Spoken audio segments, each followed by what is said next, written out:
Bem-vindo ao GoCast, o podcast oficial da Go Hobby. Aqui a tecnologia ganha asas, o futuro se materializa. Eu sou o Adriano Buzaide, CEO da Go Hobby, seu piloto nessa jornada pelo universo dos drones, empreendedorismo e inovações, que transformam o impossível em realidade. Preparado para decolar? A jornada começa agora. E para dar início ao 8º episódio do GoCast, seguimos em grande estilo. Nosso convidado é um líder que atua na fronteira entre estratégia e execução, transformando dados em crescimento real. Como executivo C-Level de Marketing Growth na Unilever para a América Latina. Ele traduz desafios complexos em planos simples e acionáveis, conecta tendências, CRM, e-commerce, go-to-marketing com propósito e impacto. Com passagens por Coca-Cola, Souza Cruz, Lafarge, Petronas e Localiza, além de professor convidado na Fundação Dom Cabral e também mentor no G4 Educação. Ele mostra na prática como marca, performance e cultura podem acelerar negócio e construir valor duradouro. Hoje a bordo do GoCast, Antônio Augusto, muito bem-vindo ao nosso episódio 8. Um prazer estar aqui, obrigado pelo convite. Maravilha. Bom, vamos começar já com algumas perguntas aqui. Antônio, a gente conversou um pouco aqui antes de entrar e volta lá para quando você era jovem ali, recém saído da escola, entrando na faculdade. Como é que foi esse momento para você? Como que você escolheu entre realmente começar estudando e não entrar nos negócios de vez? Como que foi um pouco disso daí? Essa decisão ela foi uma história até anedótica.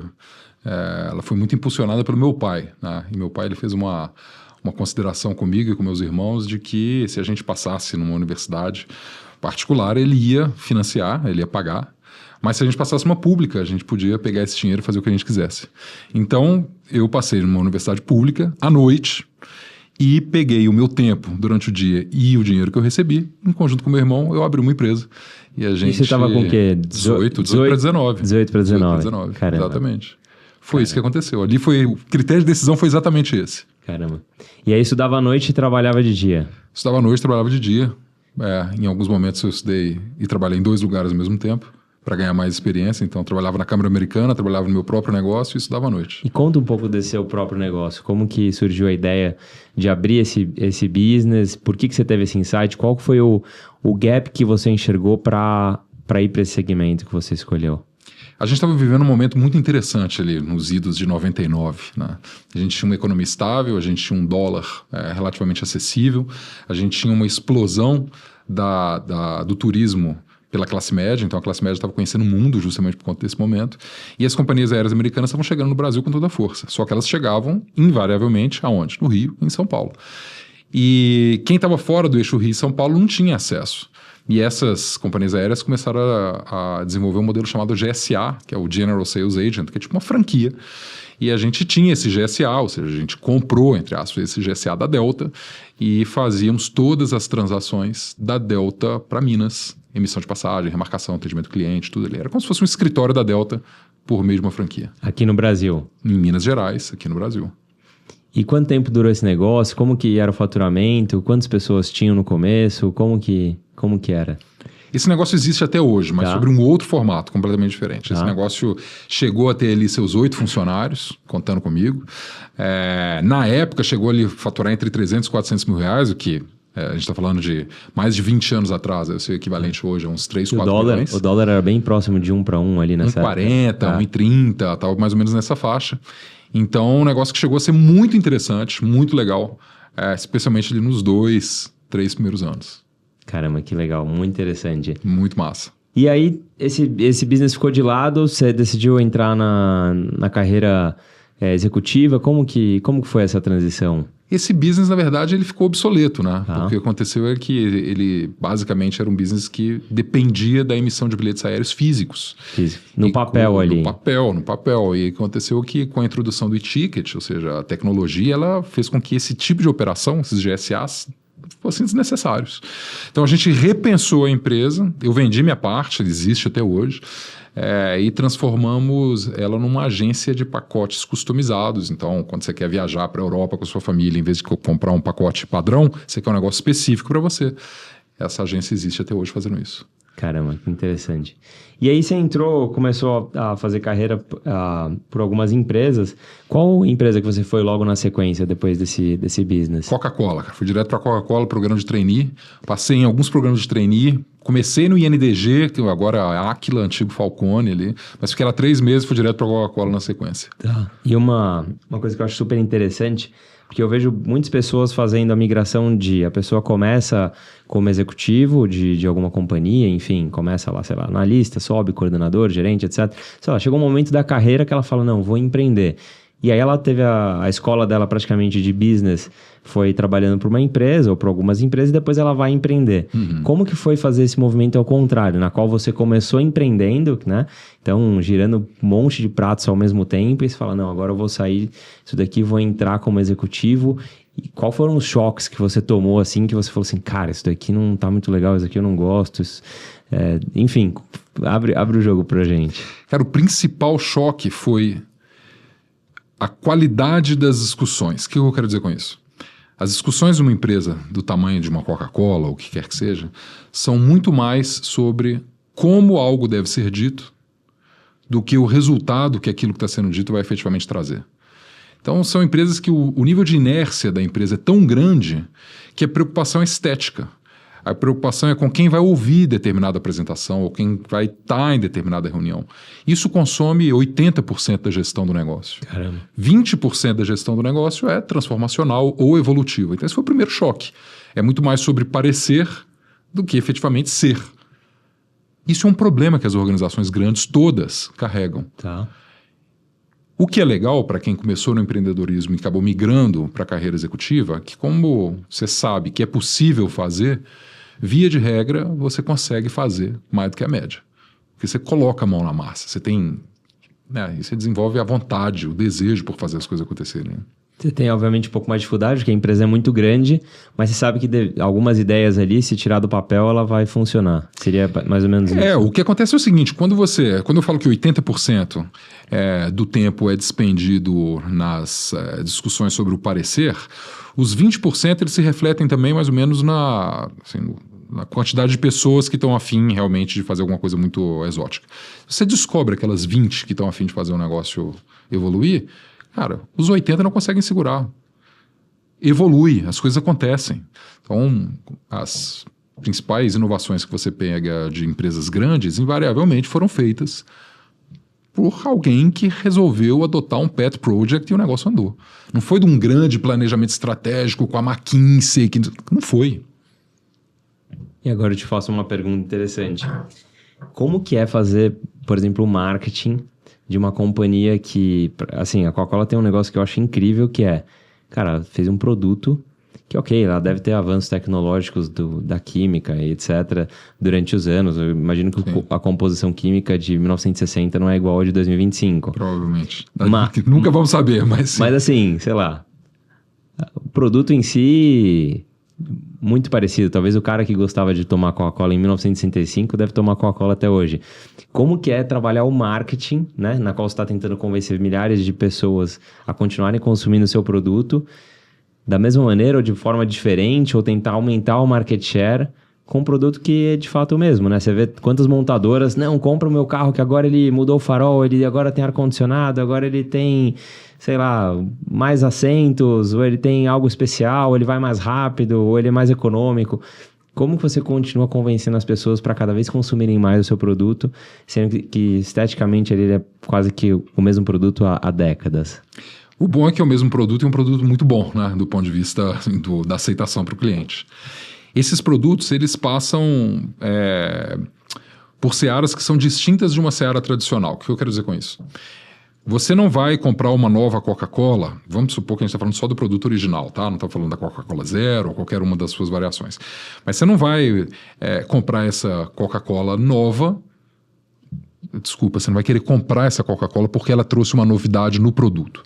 Mas ela varia a embalagem, ela varia o canal de distribuição, ela varia o momento de consumo, ela varia uma série de outras coisas. O marketing desse tipo de produto é sobre encontrar isso. Como que você faz uma nova associação mental para um produto tradicional? Então, poxa, às vezes, em determinado momento, eu estava na Coca-Cola nessa época, mas a gente está falando de algumas décadas para trás, mas, poxa, isso transfere para hoje, nada mudou. Sim. A Coca-Cola chegou à conclusão naquele período de que ela não ia conseguir dominar na sua totalidade o share de estômago da pessoa. O share, ou o tamanho da fatia do bolo do estômago da pessoa. Pensa em todos os líquidos que você bebeu ao longo do dia. Você pode ter tomado uma Coca-Cola hoje, eu tomei uma Coca-Cola no almoço. Você pode ter tomado uma ou duas. Mas você não tomou no café da manhã, provavelmente, a não ser que você seja um super heavy user.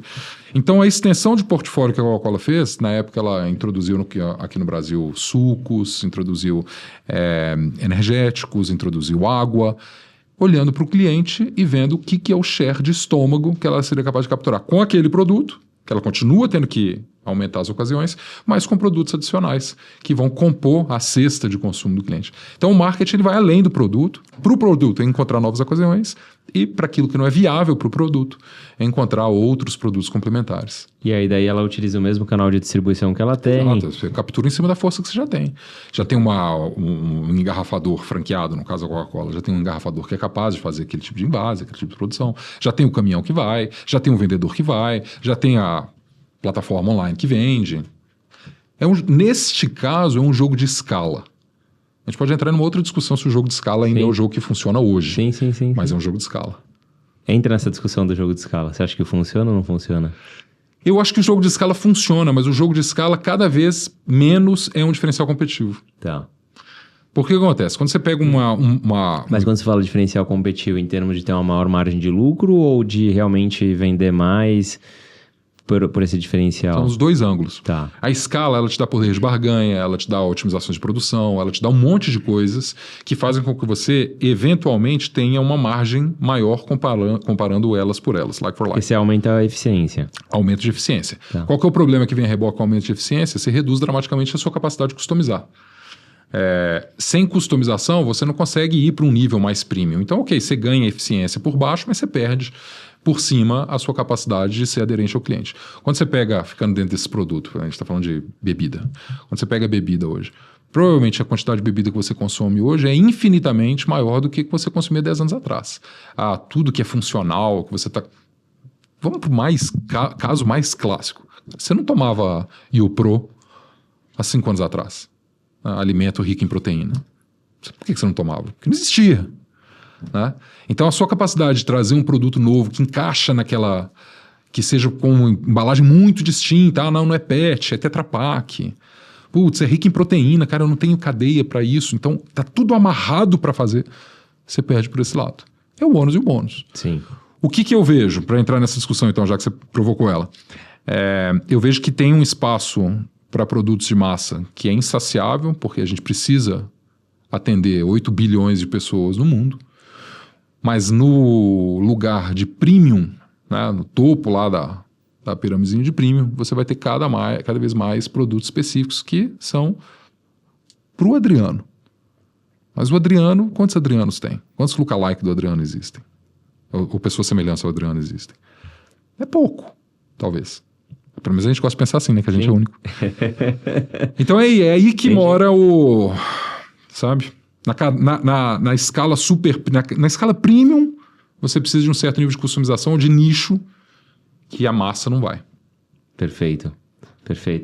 E você sempre fala que... Você defende, né? Que tem que errar rápido e pequeno. Conta o momento que reduzir a aposta salvou o projeto sem matar a inovação. Errar esse assim, é o desejo de todo mundo, né? Que você erre rápido, aprenda com aquilo e faça o negócio acontecer. Tem uma época de Localiza, tem um exemplo legal de um produto que foi lançado, chamado Localiza Mais, que partiu de um insight muito bom, que era o seguinte, poxa, Localiza tem uma rede aqui, mais de 10 mil oficinas, né? Que são oficinas credenciadas que dão manutenção nos carros da Localiza. E, obviamente, essas oficinas têm um tempo ocioso ali que elas atendem um cliente da rua. Não é 100%. Eles têm um contrato bom, mas não é 100% Localiza. Não é 100%. A Localiza tem as suas próprias oficinas também, os seus centros de manutenção e desativação, etc. Mas tem uma rede muito grande de oficinas para estar espalhadas ao redor do Brasil para atender. Então, qual que foi o pensamento? Poxa, eu já tenho essa capacidade instalada. Esses caras têm ociosidade. Vou lançar aqui uma plataforma chamada Localiza Mais, em que eu vou vender serviço. Vou vender para você manutenção do seu carro pessoal. A ideia, né? Muito boa. Da onde vem o problema? O cliente que está no aftermarket, que aftermarket é o que é o produto fora da garantia. Então, saiu da garantia e, por vezes, o pessoal não quer nem executar a garantia. Passou de 1 ano e meio, o pessoal para de levar na concessionária. Por que para de levar na concessionária? Porque não quer gastar dinheiro com manutenção. Faz manutenção corretiva, não faz manutenção preventiva. Carro de passeio. A maioria das pessoas fazem isso. 95% das pessoas fazem manutenção corretiva. Entendi. Só. Esse insight partiu do pressuposto que alguém estaria disposto a pagar um plano com recorrência para ter acesso a uma manutenção preventiva. Poxa, você paga ali, você tem acesso à revisão, você tem acesso, sei lá, rodízio de pneus, preventivo. O cliente não está interessado nisso, pelo menos não o cliente brasileiro. E, insight genial, botamos o produto de pé, pouco tempo a gente tirou o produto do ar. Pô, isso acabou com a inovação da Localiza? De jeito nenhum, Localiza continua inovando. Lançou Zarp, carro para assinatura para motorista de aplicativo, lançou Localiza Meu, carro para assinatura, lançou Pesados, que é caminhão, um monte de inovação. Mas esse aprendizado rápido ensinou a gente um monte de coisa. Porque não teve uma boa saída, não teve uma grande aceitação do público. Mas mas teve um investimento pesado de marketing para tentar um convencimento do público em relação a... Teve o suficiente. Teve um bom investimento. Teve o suficiente. Tá. Isso é um modelo que, assim, nos Estados Unidos as pessoas gostam muito disso, né? De você ter uma mensalidade baratinha ali e saber que tá tudo incluso. Eu vi que teve até empresa de lava-jato de carro, né? De assinatura, né? Sim. Exato. Eles pagam, sei lá, vou pagar $15 por mês e eu posso lavar meu carro quantas vezes eu quiser. Exatamente. E aí que no final o cliente mais ou menos leva uma vez por mês para lavar o carro. Total. E os caras ganham uma super grana, né? A diferença do modelo americano para o nosso é que no final do dia sobra mais dinheiro no bolso do americano do que do brasileiro, né? Então o brasileiro, na hora que ele compromete a renda dele, ele tem muito mais cuidado com o que ele está comprometendo a renda dele de maneira recorrente. Então, mas eu concordo contigo. E o modelo americano tem uma diferença também, que o modelo americano ele é muito baseado no leasing, né? Então você tem pouca gente que tem o carro, a posse sobre o carro. E o leasing ele vem com algumas coisas a reboque no contrato, como, por exemplo, o cuidado mínimo que você tem que ter com aquilo. Quando o bem é seu, você faz o que você quiser, né? Sim. O leasing você tem que devolver após 2 anos, você tem que estar minimamente aceitável. Senão você paga multas e etc. Pagar multa, tudo que você deixou de fazer vai ser cobrado de você, toda avaria que você fez no carro vai ser cobrado de você. A avaria que você fez no seu carro, se você não quiser consertar, o problema é seu. Sim, é verdade. Tem total razão. Exato. Tem total razão. E vamos mudar um pouco o tema para um pouco de automobilismo. Você passou na Petronas aí, acho que 3 anos, né? Foi. 3 anos de Petronas. Entrevistou inclusive o Lewis Hamilton. Sou mega fã do Lewis, cara. Acho que é um cara sensacional. Como é que foi essa entrevista com ele? Quais foram os insights que você pegou ali? Esse cara é um cara muito top, cara. Muito top, cara. Momento alto, assim, de carreira foi entrevistar o Lewis Hamilton, sabe? Porque ele tava ganhando o 4º campeonato dele, né? Depois, eventualmente, ele ganhou mais 3. Tava ganhando o 4º campeonato. E a primeira coisa que me espantou muito é o nível de humildade dele. Então, você é um cara humilde. Um cara receptivo, que responde as perguntas, que dá risada contigo. Então, assim, genial conversar com ele. E ele trouxe alguns insights que são insights que eu acho que para qualquer um, independente do nível, eles são insights válidos. Primeiro, a gente começou a entrevista perguntando para ele como que ele estava se sentindo como 4 vezes campeão do mundo, né? E uma das respostas que ele dá, que é muito interessante, que ele fala assim: poxa, todo mundo me pergunta como é que é ser campeão do mundo, mas ser campeão do mundo é o último grão de areia que eu estou colocando aqui nessa montanha. Porque a verdade verdadeira é que eu comecei a ser campeão do mundo quando eu corria no meu go-kart há 20 anos atrás. E eu treinava e treinava mais que os outros, e meu pai fazia eu frear na curva mais à frente do que os meus colegas, e eu insistia, eu treinava no sol, eu treinava na chuva. Então, assim, a gente vive um momento em que a satisfação, a gratificação imediata é muito, né, pô, você abre a Netflix, você tem uma dose de endorfina, seu celular tá te entregando um pouquinho de endorfina toda hora. E para fazer grandes coisas, nas palavras do Lewis, eu acredito muito, tem tempo envolvido ali, é muito tempo. 20 anos de treino, 20 anos de dedicação, de acerto e erro, e que, por sinal, não são garantidos de sucesso eterno, porque olha o que está acontecendo agora. Tá? Então foi assim, foi muito inspirador ver a humildade que ele teve de falar assim, não, eu não sou um campeão, eu me forjei um campeão, eu treinei para ser um campeão, muito. Leva tempo, esforço, paciência. A gente vê isso também com muitos atletas olímpicos também, né? Que nem, às vezes, um brasileiro ganha uma medalha de ouro e aí, enfim, talvez ninguém conheça aquela pessoa e do dia para a noite a pessoa começa a, enfim, ficar conhecida, né? Famosa, etc. E as pessoas vão, né? Pô, quem foi esse cara que ganhou essa medalha e tal? O pessoal tem a ideia de que não, ele começou a, sei lá, correr ontem e aí ele tá fazendo lá o atletismo e aí ganhou a medalha de ouro. Putz, que legal, parabéns pra ele. Mas o cara tá treinando 20 anos, 15 anos ou mais tempo, né? Milhares de atletas brasileiros, pilotos, etc. E você transfere isso pro marketing também. Pega um influenciador. Hoje é uma profissão das profissões mais cobiçadas. Ah, puxa, quero ser influenciador. De redes sociais, de redes sociais, etc. Um influenciador grande hoje, se ele vive da influência, se ele não é, sei lá, um atleta que também faz influência, mas se ele é um influenciador hoje, a quantidade de treino que essa pessoa tem que fazer, repetição, acerto, erro, acerto, até ganhar uma certa notoriedade, é bizarramente grande. Tem gente que passa mais tempo fazendo conteúdo do que estudante de medicina praticando. Caramba. Então, assim, não tem nada de fácil. Caramba. Aliás, não tem nada de fácil em nada.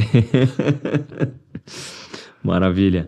E, bom, da Petronas tem alguma coisa, algum insight interessante para contar? Você estava praticamente nas Américas, né? Era Brasil, etc., Américas. Como que foi migrar, né? Você estava no ramo, sei lá, Coca-Cola, etc., na parte de produtos ali, de bebidas. Como que foi entrar em óleo, motor ali, automobilismo, enfim, combustíveis no geral? Como que foi fazer essa migração e quais os insights que você pega? Quanto tempo demorou para adaptar nessa migração? Essa é uma pergunta que eu recebo, assim, eu passei por algumas empresas, né? E sempre que eu passei de uma empresa para outra, me perguntam, mas você vem do setor de materiais de construção, você ficou 9 anos na Lafarge, como é que você vai fazer automotivo? Você ficou 3 anos no automotivo, como é que você vai vender comida? E essa pergunta, ela tem uma origem, que as pessoas realmente dão muito valor para o que elas fazem. Elas acreditam que assim, o meio que elas estão, o jargão que elas conhecem, tudo é muito único. E a real é que não. Sempre tem por trás um cliente. Esse cliente tem dores. Esse cliente precisa de alguma coisa. Se você concentra teus esforços em entender o cliente, não importa qual setor que é. A sopa de letrinhas vai ser diferente? Vai, lá eu tive que aprender o que é um 5W40. Eu estava vindo de uma indústria que falava em CP3, CP4. Ok, o jargão é diferente. Rapidamente se aprende. Se você se preocupa em entender o cliente, não importa o jargão. Eu já esqueci 90% do jargão da Petronas, de produto e etc. Mas o cliente, o que a gente fez com o cliente, isso aqui é a mesma coisa que eu faço hoje na Unilever, a mesma coisa que eu fiz na Souza Cruz. Entende quem é o teu cliente, o que ele quer, para onde que ele vai. Você vai conseguir entregar alguma coisa que seja relevante. E com relação ao tempo de adaptação, o tempo de adaptação é diretamente proporcional à quantidade de vezes que você vai na rua conhecer teu cliente. Quanto mais vezes, mais frequente você for, mais rápida é a adaptação. Por isso que você acha que muitos donos de empresa, CEOs, etc., gastam tempo da sua agenda, às vezes, para visitar cliente, roda Brasil e vai longe e senta para escutar na ponta o que o cara tá falando? Eu espero que sim. o CEO... Porque tem CEO também que não faz isso, né? Tem CEO que o cara fica atrás do tablet ali e não vai. Mas tem cara que vai. Eu tento confiar pouco nesses. O CEO que vai a campo, que entende, que escuta o cliente, ele é capaz de pegar tudo que ele sabe da empresa, com a informação que ele está recebendo do cliente, e fazer um encontro dessas duas coisas ali dentro, para poder tomar decisão. Porque a quantidade de filtros entre quem está na frente do cliente, operando o teu produto, o que quer que seja, até um CEO, é tão grande que ele invariavelmente não conhece a realidade. Ele não conhece a verdade se ele não sai de trás da mesa. Show. Maravilha. Me conta uma coisa, a gente estava até conversando antes, na França teve um insight sobre mulheres elegantes entrando em loja de materiais de construção, e aí você falou assim, cara, eu preciso mudar isso daqui que tem alguma peça que está fora do tabuleiro aqui. Como que foi esse insight que você teve? Foi bem parecido com isso que a gente estava falando agora. Particularmente essa rede, a gente desenvolveu no Marrocos, E eu ia muito para o Marrocos. Até cheguei a ter que fazer uma cirurgia no Marrocos, tanto que eu ia para lá. Caramba! Tive que fazer uma cirurgia lá. Foi um caso anedótico, te conto offline. Mas o que a gente via? As lojas, elas não estavam preparadas para atender um público que tivesse minimamente, assim, como é que eu posso dizer? Minimamente bem trajado. Tá. Lojas sujas, tradicional loja de material de construção. Sim. Poeirentas, sem um layout minimamente aceitável, sem banheiro, sem balcão. Era um lugar, praticamente um depósito de material de construção. Sujo, feio, ruim, sem formação técnica, sem nada de acabamento. Ruim mesmo. Que era uma experiência desenhada ali mais ou menos para servir a galera que está fazendo aquilo tem muito tempo, que já entende, que já conhece. E aí você tem uma ascensão da classe média que faz com que uma parte significativa das mulheres assuma o protagonismo de fazer reformas, etc, etc. São, pessoas que vão fazer reforma quantas vezes na vida? 1, 2? Todo mundo, eu e você? Sim. Quantas reformas a gente vai fazer na vida? 3 no máximo? Sim. Quando chega numa loja de material de construção como essa para reformar a sua casa, que está sendo feito com super carinho, e você está vindo de casa para um lugar como esse, você entra ali, é um horror. Um choque. Então a gente transformou essas lojas em ambientes propícios para atender essas pessoas, eu diria, essa oportunidade emergente que tinha. E isso para o país foi completamente disruptivo, porque não existia um modelo de varejo moderno, só existia o varejo tradicional. Então, em pouco tempo, a gente tinha mais de 130 lojas, de tanto resultado que isso deu. Mas foi de conhecer o cliente, de sentar lá na porta da loja e ficar vendo. Antes eram quantas lojas? Não existia antes. Tá. Antes eram lojas comuns, a loja de mamãe e papai que abre uma lojinha de material de construção. A gente criou uma rede profissional para fazer esse atendimento. E foi para 130 lojas? Foi para 130 lojas em mais ou menos 2 anos e meio.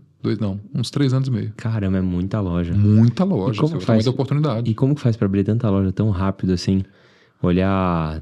Não sei se você já pega o galpão pronto, enfim, a loja pronta, ou se constrói, ou se pega o terreno. Aí que tá o pulo do gato. Você não criou loja do zero. Você precisa de um time só para cuidar disso? Tinha um time dedicado só para fazer isso, com um head of business. O que a gente fez? A gente encontrou aqueles donos de depósitos de materiais de construção que estavam a fim de fazer uma modernização porque foram convencidos pela oportunidade que a gente identificou.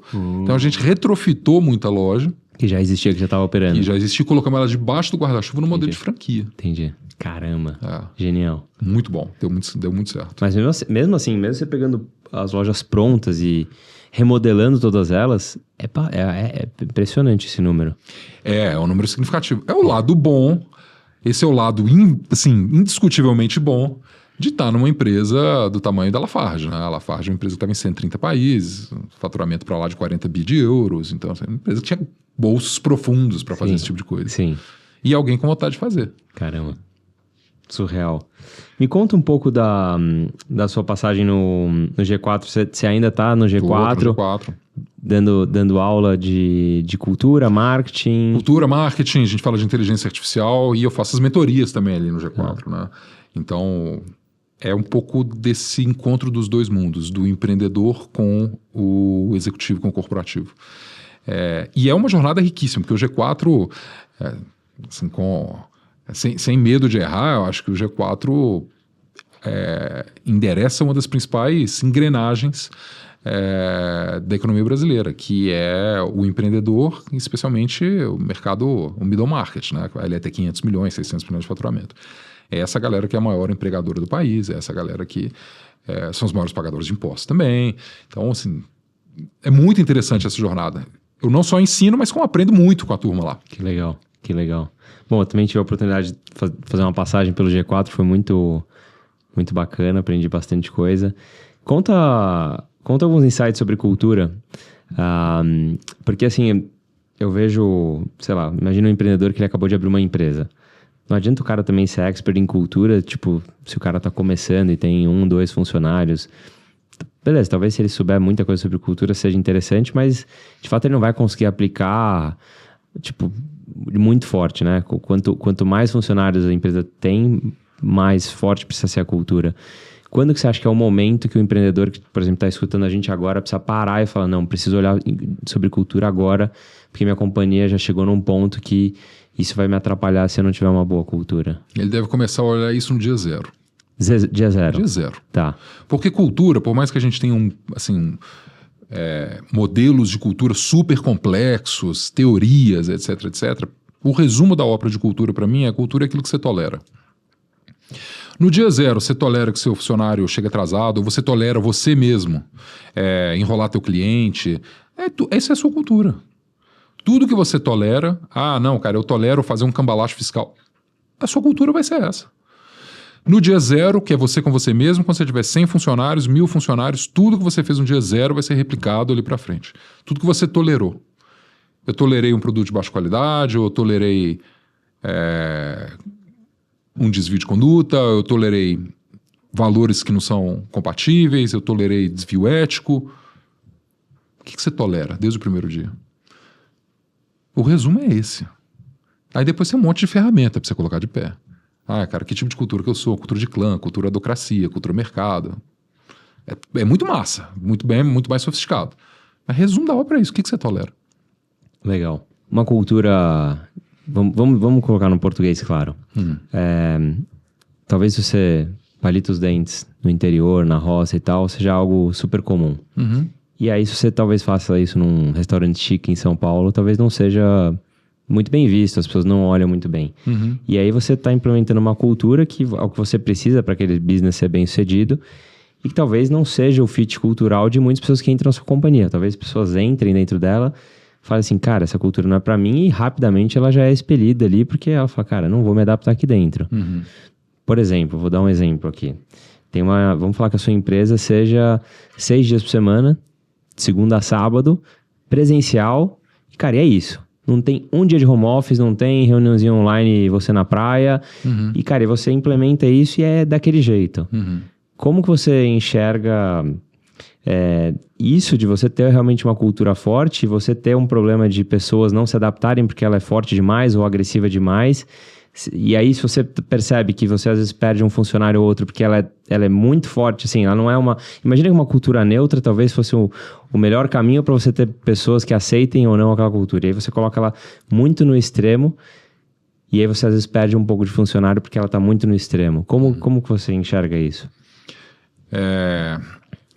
Eu não acredito que exista uma cultura neutra, existe ausência de cultura. Tá. Especialmente empresas que fundiram, empresas que dependem muito de contratação externa. Geralmente você tem uma ausência de cultura, porque na verdade é um grande mosaico de culturas. Mas ela terá... falta coisas escritas, falta... Não, a cultura não é escrita. Tá. A cultura ela tem 3 camadas. Ela tem uma camada que é aquilo que você vê, como que as pessoas se vestem, como que é o escritório, é mais moderno, menos moderno. As políticas, como você citou aqui, a política de home office... na verdade, a política home office está na segunda camada. Isso é o que você vê, a segunda que você escreve. Tá. Né? Então, as suas políticas, os seus códigos, o seu valor, tudo aquilo que você coloca no quadro. Então, essas 2 primeiras camadas. A terceira camada é a realidade. Tá. A realidade é o que não está escrito, é o que acontece quando você, chefe, não está lá. Quando não tem ninguém olhando, quando você não tem ponto para bater. O que faz a companhia acontecer, na real, está ali nessa última camada. Ali que é o que interessa. Ali que é o que interessa. E claro, você vai ter gente que vai se adaptar a isso e gente que não. Faz parte do jogo. Quando eu estava na Lafarge e ela se fundiu com a Holcim, eu saí de uma empresa que tinha uma cultura de discussões abertas e muito embate intelectual, que é a cultura francesa geralmente assim, para uma cultura suíça, em que as decisões são tomadas em portas fechadas. Caramba. Uma companhia mais política. Eu não me adaptei a essa cultura. Cara, tudo bem. Quer dizer que a cultura da Holcim está errada? Não, ela comprou a Lafarge. Tá fazendo dinheiro, eles estão. E ela vai continuar assim, quem quer se adapta, quem não quer, tchau. Tchau. Você está numa empresa, é um relacionamento. Sim. Né? A empresa não precisa se adaptar culturalmente às pessoas. As pessoas precisam se adaptar culturalmente às empresas. Sim. Isso é muito importante. Isso é muito importante. Agora, o detalhe é que nada nessa vida está escrito em pedra. Assim como a cultura, ela é fluida. Se você virasse para mim o exemplo que você deu de home office e discutisse em 2020 que a cultura era 6 dias no escritório, você não ia ter funcionário nenhum. Ou porque eles iam morrer doentes, Sim. ou porque a legislação não ia te fechar. Não ia permitir. Então assim, para falar de extremos, né? Sim. A cultura é fluida. Há pouco tempo atrás, antes da pandemia, a gente nem sequer cogitava essa coisa toda. A gente tinha assim, home office, você pode fazer uma vez por mês para trabalhar de casa, né? Não existia. Então, eu tenho certeza que daqui a 3, 4 anos a discussão vai estar outra. Completamente diferente. Cara, sei lá, vou fazer uma... Vai lá. Putz, cara, a gente vai estar discutindo se eu devo realmente usar AI como CEO de uma empresa ou não. Entendi. Você viu o que o Elon Musk falou esses dias agora para trás, né? Ele falou que acha que em breve quem vai estar tomando decisões são as AIs e não gente, porque elas vão atingir um nível de cognitivo superior ao humano. Pode ser que essa seja a discussão daqui a 3, 4 anos. Então esquece, a minha cultura é assim, a sua cultura não é assim, a sua cultura tá assim. E ela vai mudar, junto contigo. Por conta de tecnologia, de tendência? De tecnologia, porque a sociedade evolui, Entendi. de tendência, as pessoas evoluem. A gente está tendo um choque geracional agora.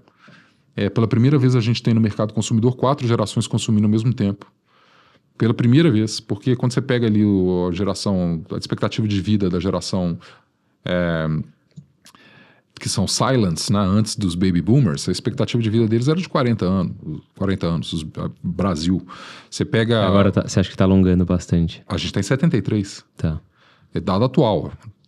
Se você é baby boomer, você tem uma expectativa de vida de 73. Quando essa geração acabar, dos baby boomers, e tiver só os X e etc., eu acho que a gente vai ter uma expectativa de vida de 89, 90 anos. Quer dizer que 90 anos a gente vai ter 5, 6 gerações consumindo ao mesmo tempo e trabalhando ao mesmo tempo. Como que você vai falar que você tem uma cultura com 6 gerações que têm formações completamente distintas dominando o mercado de trabalho? E essa discussão de home office, você tem 37, você me falou. 37. Né? Isso é uma discussão nossa, da nossa geração. É que a pandemia, ela estragou muita gente, né? Desculpa falar isso, mas assim, você não tinha os problemas hoje no quesito RH, com esse negócio de home office ou não home office, e o funcionário ele fica assim, legal, aquela companhia tem 2 dias de home office, aquela tem 1, aquela tem 3, e aí o cara fica, na hora que ele tá indo pro mercado de trabalho, se eventualmente ele tiver uma aceitação ali de 2 empresas ao mesmo tempo, eventualmente ele vai colocar na balança, às vezes, um home office ou não. Certeza. Não sei se vai ser melhor pro futuro da vida dele, talvez não. Ele tá olhando ali num short term do tipo, cara, o que vai ser melhor pra mim, se eu vou ter um pouquinho mais de tempo aqui ou um pouquinho ali. Isso aí é uma discussão, se você voltar lá assim, você pegar autor da década de 30, cara, essa discussão já acontecia sobre outros formatos. O empregado, por natureza, ele vai querer o que é melhor para ele. O empregador, por natureza, vai querer o que é melhor para ele. Sim. O que acontece? Para quem é bom o modelo de home office? Você diz qual tipo de cargo? Não, para quem dessa relação empregado-empregador? Para o funcionário. O home office tem tudo de bom para o funcionário e nada de bom para o empregador. Então é óbvio que isso vai dar conflito. E é natural que dê. Mas aí, quando você fez essa pergunta, né? O que é melhor, para o empregador ou para o funcionário? Eu falei o funcionário. Mas aí, na minha visão, eu acho que no short term, no período curto, eu acho que ele vai ser melhor para o funcionário. Ele vai desprender de mais tempo, ele vai conseguir fazer outras coisas simultâneas, sei lá, às vezes cuidar de um filho e trabalhar ao mesmo tempo, enfim. Mas eu acho que no longo prazo, cara, você pega esse funcionário, joga ele dentro da empresa, fala, cara, dá o seu melhor, sei lá, o que você é? Sou analista comercial, beleza. Vai lá e atua. Cara, fala com um, puxa com o outro, traz novas ideias, argumenta numa reunião, lança um projeto, conquista um cliente que a empresa não tinha. Cara, vai subindo, você vai ser promovido. Cara, pra você fazer isso de forma online, cara, pode ser que assim você consiga chamar um pouco de atenção. Mas assim, quem não é visto não é lembrado. Como que você vai conseguir fazer isso sem estar presencial de uma forma bem incisiva, né? Sei lá, se o celular dos C-levels da empresa começar a apitar e você começar a ver, caramba, esse cara tá indo bem, esse cara tá indo bem. De forma online, talvez um pouco mais difícil. Eu acho que no presencial, eventualmente, para aquele funcionário, olhando no longo prazo, acho que ele vai conseguir escalar e ser melhor bem sucedido no presencial. Se ele estiver muito longe dos holofotes, vai ser um pouco mais difícil de enxergar ele. Mas você está partindo de um pressuposto super interessante, que é o pressuposto de que a visão do cara que está ali como analista comercial, por exemplo, é uma visão alinhada com a do empreendedor. Como que esse paralelo ocorre? O empreendedor está olhando para o sucesso da empresa dele no longo prazo. Você está partindo do pressuposto que o analista comercial também. Você lembra que a gente falou dos 80%, 20%? Entendi. Cara, 80% está preocupado com agora, com esse mês. Essa visão de longo prazo ela é restrita a pouca gente. Entendi. Encontrar esses dois mundos, cara, você tem uma cultura que é presencial, que quer esses dois mundos, que todo mundo é ambicioso, que todo mundo quer chegar lá, quer ser visto, quer ser lembrado. Tem gente que não quer ser vista nem ser lembrada. Quer ser o fantasma da empresa. Tem umas pessoas assim.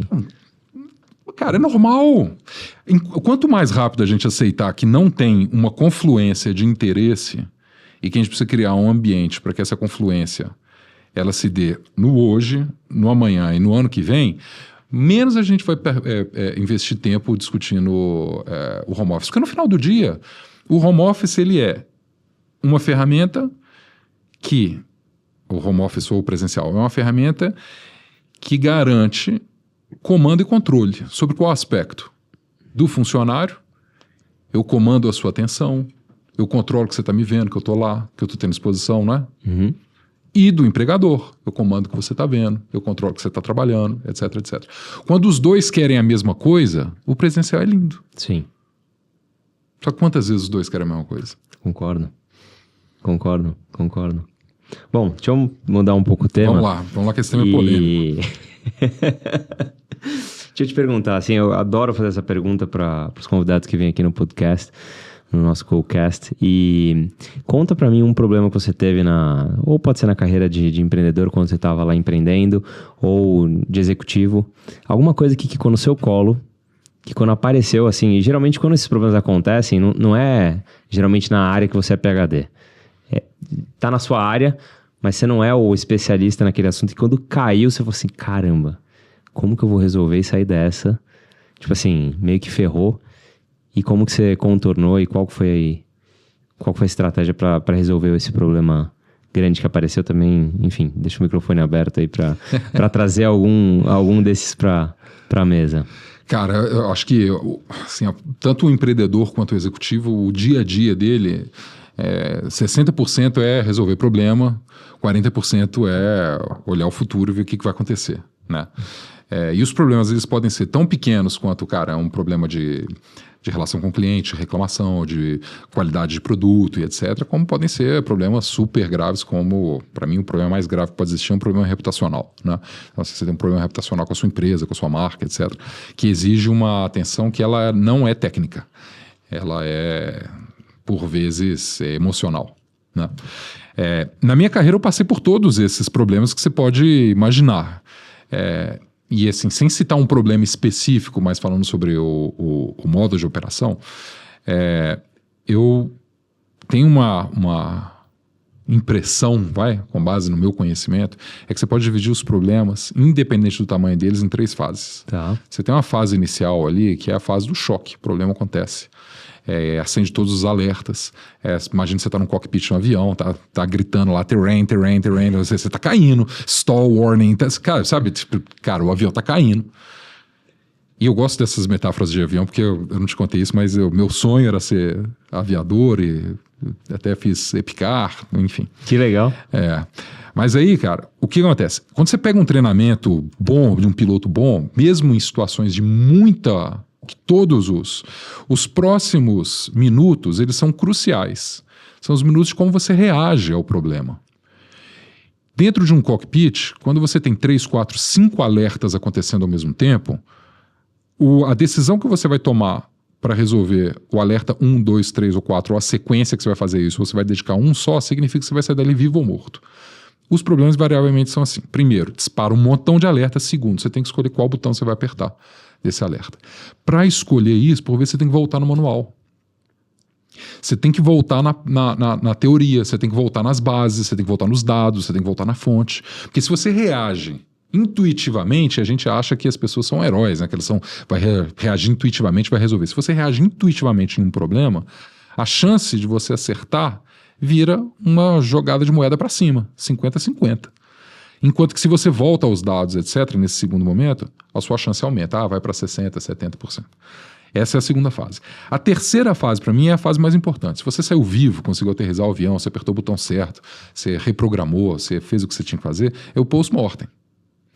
Post-mortem, que significa a análise depois da morte, né? A análise olhando para trás. É o que você é capaz de aprender com aquilo que aconteceu.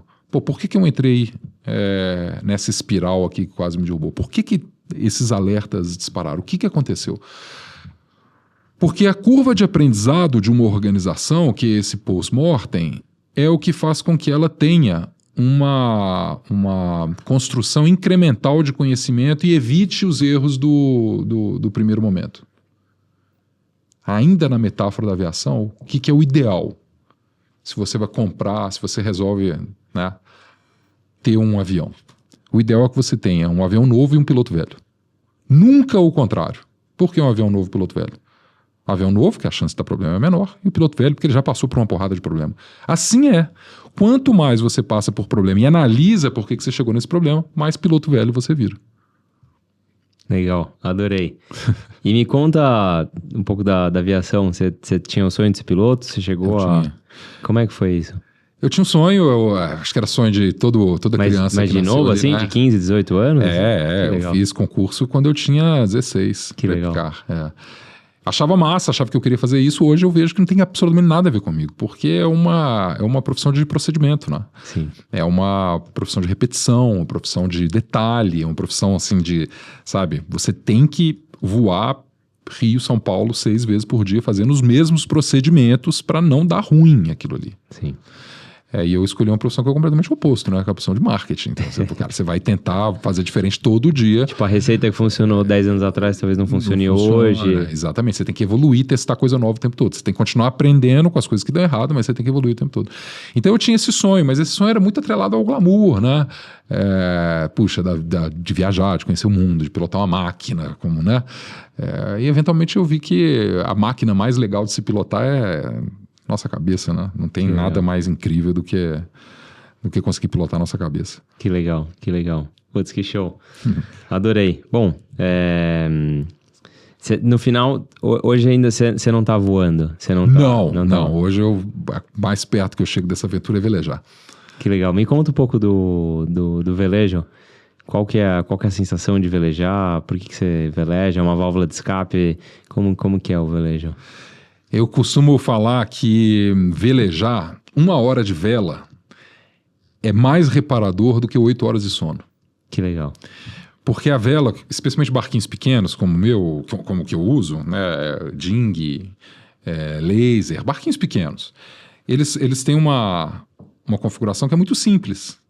Né? Então você tem ali o casco, obviamente, para baixo você tem a bolina, para cima você tem o mastro, para trás você tem a retranca e você tem o leme. Tá. É isso a configuração do barco. Tem todo o acordoamento ali, mas a gente não precisa entrar no detalhe.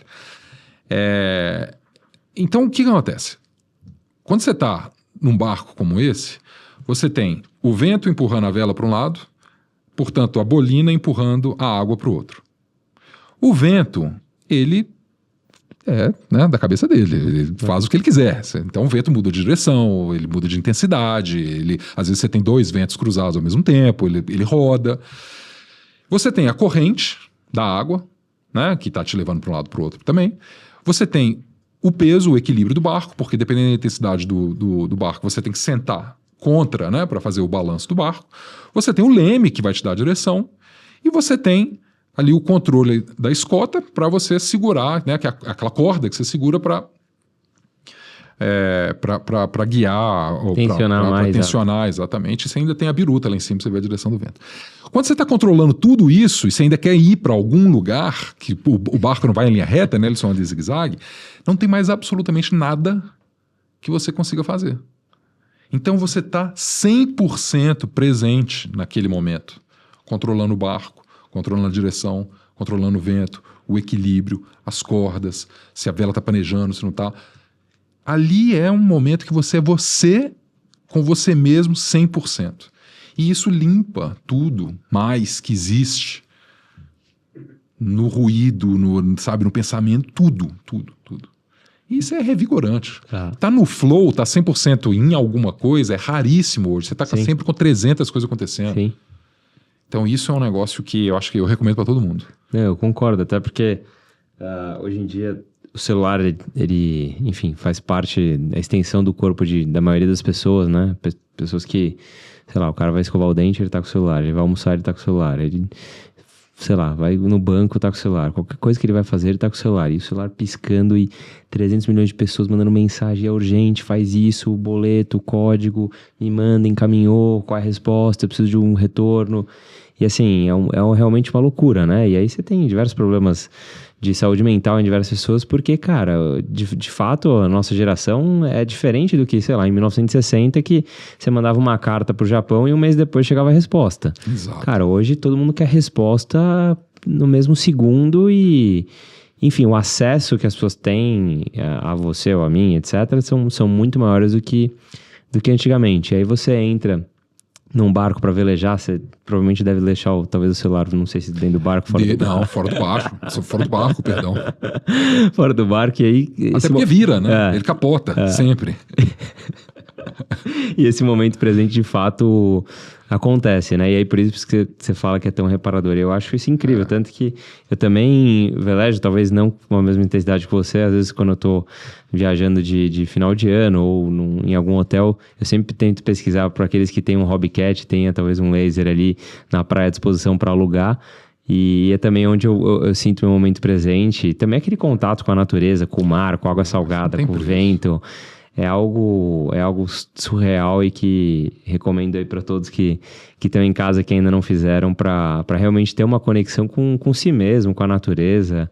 É algo de fato incrível e necessário hoje, nos dias de hoje, com tanto acesso à tecnologia, né? Não sei se você também compartilha integralmente. Do mesmo sentimento. E barco pequeno, tá? Barco que te faz sentir a água, que faz sentir o vento. Sim. É muito diferente. E capota. E capota. A coisa mais magnífica é um barco capotando. E você, sabe, de repente você tá debaixo d'água. Cara, eu vou te falar, eu tive um capotamento, acho que uns 2 anos atrás, cara, no Caribe. Tava bem no entardecer. E, sei lá, devia estar... o pôr do sol acho que tinha ido fazia 2, 3 minutos. E aí, cara, eu fui fazer uma reversão ali e quando eu fui passar de um lado pro outro, cara, eu acho que eu tensionei muito ali a corda, a retranca. E, cara, bateu uma rajada, cara, mas assim... Tradicional. Mas assim, foi lindo. Na hora que eu tentei soltar a retranca, cara... Já era. Tava voando pra cima da vela, cara, mas assim, eu levei o leme, levei a vela rasgou no meio. Cara, o leme...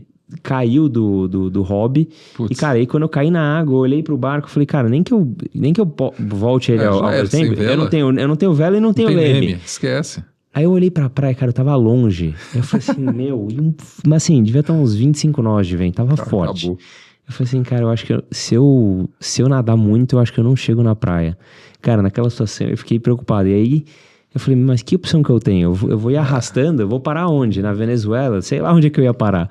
Tipo assim, no meio de uma ilha do Caribe e mar aberto. Putz. Aí eu falei, não, vou nadar. Cara, pulei na água e comecei a nadar. Cara, daqui a pouco eu falei assim, cara, mas... se um tubarão me pega aqui, não vão nem saber. Não vão nem saber como é que eu desapareci, cara. Não vão nem saber como eu desapareci. Eu falei, cara, e a quantidade de splash que eu tô jogando aqui nessa natação, cara, com certeza, se tiver alguns tubarões aqui na área, os caras vão falar assim, chegou meu lanche. Chegou meu jantar aqui, 6 e pouco da tarde. Cara, mas eu nunca nadei tão rápido, cara. Eu cheguei na praia e falei assim, meu Deus, eu tô vivo, graças a Deus. Como é que eu vou contar essa história, cara? Essa deu sorte, viu? Outro dia a gente perdeu um velejador no Rio, experiente, construtor de barco, virou e não saiu. Acontece. No empreendedorismo e na vela. Graças a Deus estamos vivos, estamos aqui no GoCast, mas enfim, são as coisas do velejo e... Acontece. Mas vamos voltar para marketing. Vamos lá. Qual que é a dica mais importante que você pode dar de marketing para um cara que está tentando escalar online o seu negócio? Vamos pensar num negócio pequeno. Um cara que fatura aí 10, 20 mil reais por mês, ali, no máximo 100 mil reais por mês. No online. O cara vai gastar o dinheiro... Se ele tiver um pouquinho de dinheiro para investir, ele vai gastar onde? Ou não gasta dinheiro nenhum? Não. Vai para as ferramentas de graça. Depende, tá? Eu odeio responder depende, mas eu vou fazer 2 casos aqui. Tem um caso que é o caso do cara que está tentando escalar online um produto que já existe, tem demanda. Tá. Estou tentando escalar um curso, tentando escalar uma escola, uma coisa que já existe, tem demanda, as pessoas procuram. E tem o caso do cara que está tentando escalar alguma coisa que é nova, que é diferente, que ninguém conhece. Qual que é a diferença do marketing nesses dois? O cara que está tentando escalar um negocinho que já existe, 20, 30 mil reais, eu investiria meu dinheiro primeiro em estar disponível para quem está buscando aquele produto. O que isso significa, cara? Significa que você tem que masterizar seu SEO, seu conteúdo para que as ferramentas de inteligência artificial te encontrem, o Google Meu Negócio, os seus perfis em redes sociais para as pessoas checarem sua reputação. Você não precisa fazer investir dinheiro para comprar palavras por hora ou para produzir conteúdo, impulsionar conteúdo. Você não precisa, mas você precisa estar lá para alguém te achar quando estiver procurando. Pensa numa metáfora, como se assim, você está num ponto de ônibus e você está com o braço esticado o tempo todo. Passou um ônibus, ele para você. Então, primeira coisa... Gostei dessa metáfora. É isso. Se você está num negócio que já existe, tem demanda, seja o melhor cara para ser encontrado. Pô, fechei, já sou encontrado, sou o cara que mais ranqueia, etc. Aí você vai começar a investir em buscar cliente e fazer de forma proativa. Ah, não, Antônio, eu tô num negócio que, cara, ninguém procura, porque ninguém conhece, porque é novo, novidade, desenvolver uma tecnologia nova. Aí você precisa buscar. Aí, meu amigo, você tem que construir o funil inteiro. Entendi. Porque as pessoas têm que tomar consciência da existência daquilo que você está propondo, daquela marca que você está criando, aquele produto. Depois você tem que convencer elas, ou seja, entrar numa etapa de consideração, convencer elas de que aquilo que elas passaram a conhecer faz sentido para elas. Depois você tem que trazer elas para dentro para tentar fazer uma conversão. Aí não tem jeito, você vai precisar fazer um investimento completo. Se você está lançando uma tecnologia nova e você quer crescer rápido, você vai ter que investir muito em marketing. Se você não quer crescer rápido, está fazendo uma tecnologia nova, você vai depender do boca a boca. O boca a boca, ou que em teoria chamamos de Product Marketing Led Growth, é quando o produto é tão bom que alguém vai indicar. Exemplifico. Que propaganda que você viu da primeira vez que você adotou o Instagram? Amigo falou, tô usando um negócio que propaganda. Você joga uma fotinho lá. Não teve propaganda. Não, mas por que eu vou querer jogar uma fotinha? Cara, é massa, tem filtro. Não é isso que te falaram? É isso aí. Isso é um desenvolvimento de tecnologia que não... pro qual você tem tempo. Você tem caixa para queimar. Pô, quanto tempo demorou? Quanto caixa foi queimado para você colocar um Instagram de pé e transformar ele em positivo? Então é uma equação de tempo. Se você não tem tempo, além de ter que queimar caixa, você tem que construir, tem que investir em educação do mercado. Não tem nada mais caro no mundo do que você ter que educar o mercado a criar seu produto. Caramba. Deixa eu te fazer uma outra pergunta de marketing interessante. Eu acho que em 2012 eu devo ter aberto minha conta de Instagram e, cara, em 2012 eu olhava para o Instagram com uma ótica, assim, totalmente diferente como que eu olho hoje para a empresa, para, sei lá, Adriano pessoa física e etc. E sei lá, estamos aqui em 2025. A gente viu as mudanças de marketing na época que se anunciar numa revista importante no Brasil era o seu melhor marketing, você tá numa televisão aberta, num comercial, também era extremamente importante, ou sei lá, num jornal, enfim, nos veículos tradicionais. E aí do nada você tem um shift que entra essas redes sociais, elas obviamente não entram assim virando a chave do dia para a noite, mas elas vão entrando, YouTube, Instagram e etc. E beleza, também em 2025 todo mundo sabe que, ok, se usar as redes sociais você vai ter um bom impulsionamento também de marketing, ok. Sim. Só que beleza, chegou a inteligência artificial, que já existe há bastante tempo, mas ela começou a, né, aparecer fortemente, aí vamos falar uns 3, 4 anos, aí 2 anos. Qual que é a próxima virada de marketing? Qual que é o próximo veículo, o próximo lugar que as pessoas vão ter que estar de 2026 para 2030, que as pessoas ainda não viram essa virada? Tá todo mundo lá no Instagram, e talvez não seja o lugar para estar em 2030. Não Cara, sei nem. Se eu soubesse, eu tava montando uma empresa pra fazer isso agora. Mas um cheiro. E é legal fazer essa pergunta, porque às vezes foi um negócio que você nunca parou pra pensar. Assim, você tá no movimento da onda, sim, mas você não parou pra falar assim, cara, onde que tá o cheiro do que talvez esteja mudando? Porque é uma aposta, né? O que a gente tá conversando aqui é uma aposta. Não, é uma aposta. E assim, realmente... Eu acho que quem sabe o que vai ser o próximo e etc. é quem está construindo esse futuro. Quem está construindo um futuro interessante agora nesse ponto que você está falando? O TikTok está construindo esse futuro muito legal com o modelo do TikTok Shop, né, que resolve um dilema de marketing muito antigo, que são as quebras entre a descoberta, a intenção de compra e a conversão, né? Então você tinha uma descoberta que acontecia no Instagram, uma intenção de compra que acontecia no Google, uma conversão que acontecia num site terceiro. um funil fragmentado. Inferno, para ser sincero. Que dá trabalho para o consumidor. E para as empresas mais ainda, porque ela não consegue conciliar os 3 dados, ela acaba tendo que tomar decisões de investimento que você acaba priorizando a conversão ali no final, o Google, porque é o last click, então modelos de atribuição que não são suficientemente robustos para juntar dados do Google com dados do Meta. Então o TikTok resolve essa parada quando ela faz uma jornada sem fricção para o consumidor, em que ele descobre, considera e compra na mesma plataforma, sem precisar sair da plataforma. Isso é novo e eu acho que vai consolidar em 2, 3 anos, tanto que o Google lançou o programa de afiliados dele agora, né, para o YouTube, em que você tá lançando, né, em que você vai poder fazer a mesma coisa via YouTube. Você descobre no próprio YouTube. No próprio YouTube, considera e compra. Pô, isso é legal, isso é legal. É o futuro? Vai saber se é o futuro. Mas é o que tem, assim, de mais, em termos de canais, né, que você citou Instagram ali, que era da revista para o Instagram, em termos de canais é o que tem de mais interessante rolando agora. E com a inteligência artificial entrando forte, né? Enfim, eu uso inteligência artificial há, sei lá, mais ou menos uns 2 anos, digamos assim, um ano e pouco. Eu vejo que ela tem algumas melhoras e pioras também, com essas coisas de políticas, lei, LGPD, etc. Às vezes você vê que a inteligência artificial fica, às vezes, um pouco menos criativa do que ficava antigamente, ou um pouco menos consultiva também do que ficava antigamente, porque agora ele não vai entrar muito no detalhe técnico da área, sei lá, jurídico, na área médica, porque por conta de processos, etc. Como que você enxerga a inteligência artificial avançando e também convergindo com o marketing? Enfim, a gente vê também diversos vídeos feitos por IA, você já não sabe, às vezes tem vídeo que viraliza, você nem sabe se foi feito por IA ou não, o pessoal fica se questionando. Como que você vê essa migração entre marketing e IA agora e futuro? A gente tem que dividir a IA em 2 perspectivas. Você tem uma perspectiva da IA sobre a ótica do usuário comum, você. A gente vai lá, entra no ChatGPT, no Perplexity e tal, Sora, gera um videozinho e tal. E o uso da inteligência artificial enterprise. O nosso uso, o uso aberto, ele tem 2 problemas. Ele não é financeiramente viável para essas empresas, ele não se paga. Então, assim, é legal para criar o buzz, mas por hora ele não se paga. Mas ele não se paga para a empresa que se diz pro ChatGPT ou... Não se paga. Esses $20 que você paga...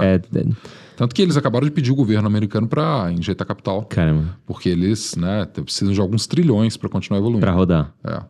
Então, e esse modelo tem 2 problemas. Ele não tem financeiramente, ele ainda não para de pé. Pode ser que ele venha parar de pé quando o e-commerce esteja integrado ali dentro, tem outras coisas que podem vir. E o segundo problema é que ele precisa ser genérico para atender o Adriano, que tem um pensamento sobre a vida, que é completamente diferente, talvez, de um cara que mora lá na Suécia, que tem outro pensamento sobre a vida. Ele precisa, né, fazer as adaptações locais, mas ele precisa ser um modelo que responde, que é o problema de massa que a gente estava falando desde o começo.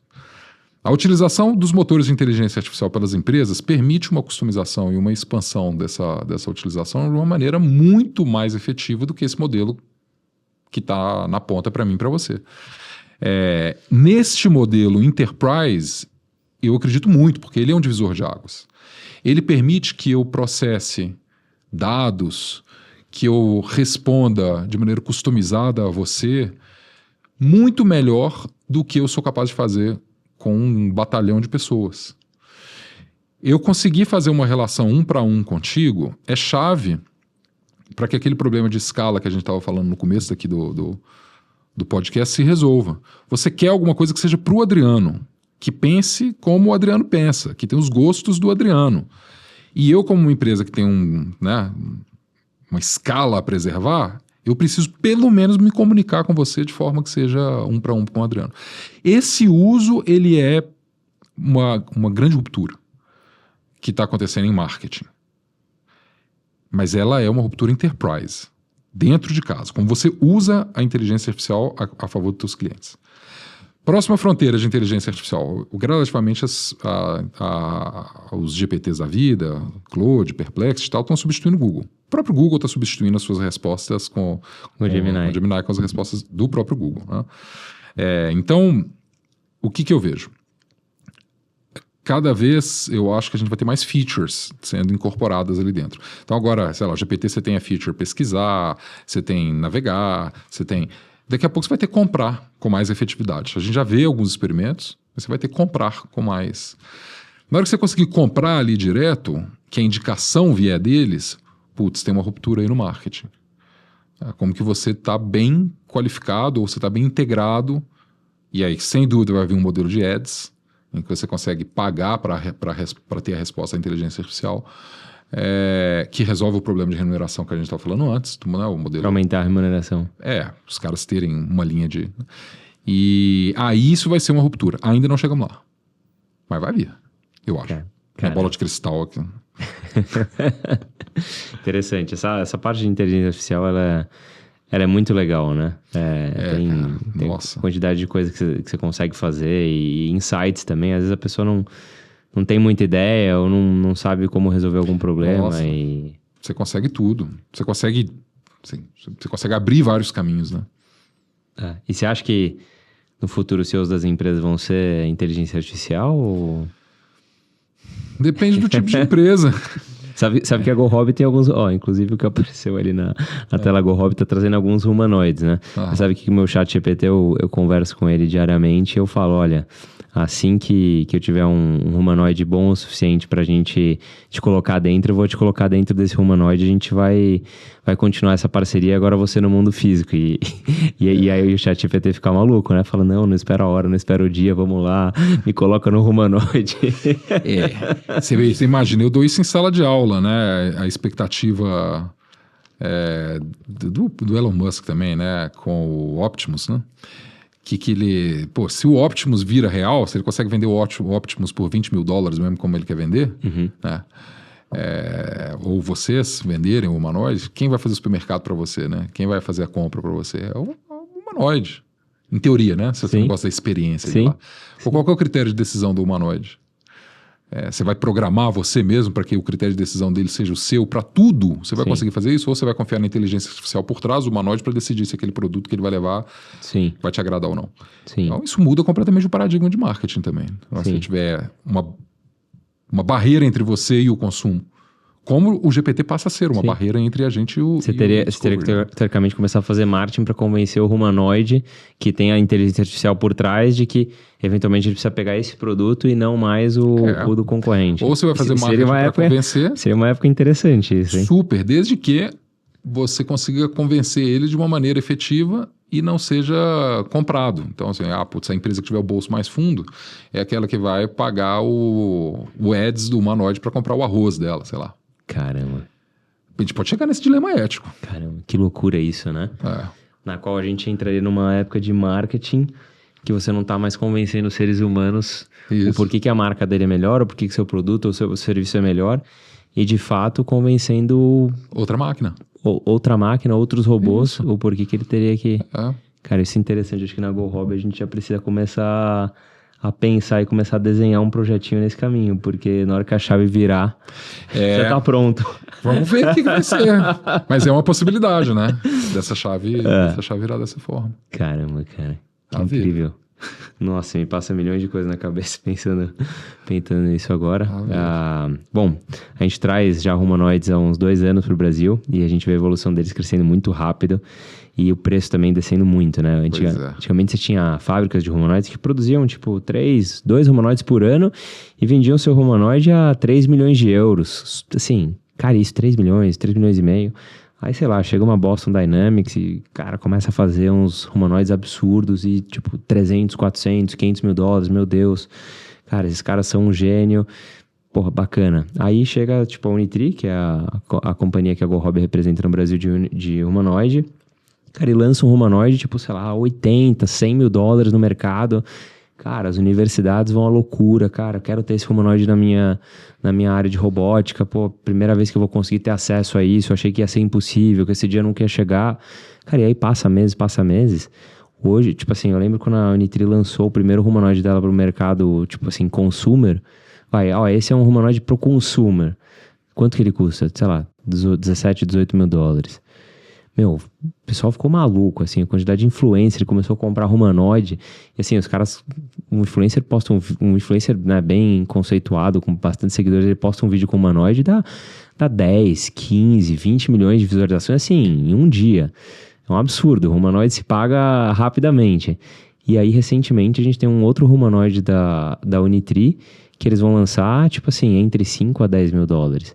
E aí eu te pergunto, onde que esse negócio vai chegar? Porque se for de 3 milhões de dólares, de euros, para baixo de 10 mil dólares, né, nesse range, cara, se eles conseguirem fazer um a 3 mil, 2 mil dólares, quantas pessoas não vão querer ter um humanoide em casa, nem que seja para tirar a roupa da máquina e colocar para secar? Com certeza. Não, e você pensa em todas as... E aí qual que é o shift que isso vai fazer no mercado de trabalho, né? Não, são implicações infinitas. A ver, tem tantas camadas que, assim, a gente precisa gravar um podcast só sobre isso. Verdade. Bom, vamos chegando ao fim do nosso podcast e queria te fazer uma pergunta, Antônio. Qual dica que você deixa para o cara que está nos assistindo, que está lá começando ou está numa empresa, talvez querendo empreender, enfim, talvez com pouco dinheiro, junto com um sócio, não junto com um sócio, toma o dinheiro no banco, cara, estoura o meu cartão de crédito e começa essa empresa logo de vez. Qual que é a dica que você dá para esse cara? E, enfim, deixa o microfone aberto aí para falar também. Cara, assim, a vida do empreendedor não é uma vida simples, né? Quem optou por empreender optou por ter um nível de complexidade elevado. Então, a minha dica é resiliência. E tenha plena consciência daquilo que você quer. Basicamente, você tem 4 tipos de empresa no mundo. Você tem as empresas que são feitas para um retorno de curto prazo, ou empresas que são feitas para um retorno de longo prazo. Empresas que são com um olhar financeiro ou empresas que são mais com um olhar de propósito. Quando você junta esses 2 elementos, você tem aí 4 quadrantes, né? Empresas de propósito com viés financeiro ou empresas de legado, que são de... Enfim. Você tem que entender o que você quer da sua empresa. Pô, eu quero uma empresa que não vai me deixar rico, mas que vai cumprir o meu propósito de não ter patrão. É um tipo de empresa. Não, a minha empresa é uma empresa porque eu quero, cara, que ela se torne um unicórnio. Então você sabe já que é uma empresa de perfil financeiro de longo prazo, que ninguém vira unicórnio da noite para o dia. Não, a minha empresa é uma empresa de legado, ou seja, de propósito, de longo prazo. Eu quero construir uma empresa para deixar para meus filhos. É outra coisa. Você tem que saber o que você quer ali lá no comecinho, especialmente se é a mesma coisa que seu sócio quer. A partir disso, resiliência para chegar lá. As empresas mais simples de todas são aquelas empresas que são empresas de lifestyle, né? Cara, eu só não quero ter patrão, mas também não quero ser rico. Porque isso já define a sua pergunta sobre cultura e o tipo de funcionário que você vai ter. Uma empresa que você não vai ser rico, o seu funcionário também não. Se você abriu uma pastelaria e você não quer que seu modelo de pastelaria vire uma franquia de pastelarias, que você vai dominar o pastel no mundo. Cara, eu quero ter uma pastelaria, eu quero viver da minha pastelaria. Acabou. E acabou. Pô, o que você vai atrair? Uma galera, beleza, cara, eu gosto de fritar pastel, eu gosto do clima, vai ser um negócio quase familiar. Não, cara, eu quero desenvolver uma máquina, uma tecnologia de pastel que eu vou, sabe, dominar o mercado da China, que é o maior consumidor de pastel do mundo. O que você vai trazer para dentro? Você vai trazer uma galera faca sabe? Faca no dente, sangue no olho, que quer desenvolver tecnologia. Sabe o tipo de empresa que você quer e resiliência para fazer o que você precisa fazer da sua empresa. Todas as outras perguntas, elas vêm a reboque do que você quer. O problema é o seguinte, eu quero ter uma empresa... vamos supor, eu quero ter uma empresa para pagar minhas contas, porque eu não quero ter patrão, junto com uma pessoa que quer ter uma empresa que ele quer ficar bilionário, e no primeiro mês já dá pau. Tenha consciência do que você quer e do tipo de empresa que você está montando. Todo o resto, todas as respostas vêm desse resto. Concordo. Essa é a minha dica. Você não vai ter conflitos interiores quando você chegar nessa coisa. Ah, não, mas a minha cultura é X ou Y. Cara, é da decisão da sua empresa. Excelente. Bom, Antônio, muito obrigado por ter vindo aqui no nosso GoCast, no episódio 8, participar com a gente, dar dicas valiosas. Deixo aberto aí se você quiser deixar suas redes sociais, como que o pessoal te encontra, para acompanhar mais sua trajetória e conhecer mais a fundo sobre você. Vamos lá, no Insta vocês me acham no sou.antonio.augusto.santos, sou Antônio Augusto Santos, e no Instagram vocês me acham como Antônio Santos, perdão, no LinkedIn vocês me acham como Antônio Santos, Antônio-Santos. Maravilha. Antônio, valeu. Obrigado, eu prazer. Que agradeço. E esse foi o nosso GoCast, episódio 8. Até a próxima.